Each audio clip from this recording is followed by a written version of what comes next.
南投中寮永丰村中原隧道的附近，就位地花园区的主人所种的适叶藤，即卖正咧大开，真水。每个3月份，南投中寮乡永丰村这片适叶藤，也就是拿花藤的花景，有真的游客会去欣赏。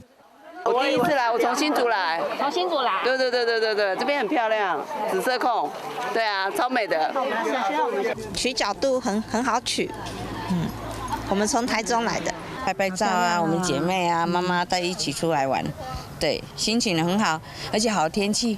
自细汉就真介意球仔式的园子，差不多30年前开始种拿花藤，愈种煞愈多。今年因为气候较冷，寒流伤济，所以加足慢开的，慢超20天。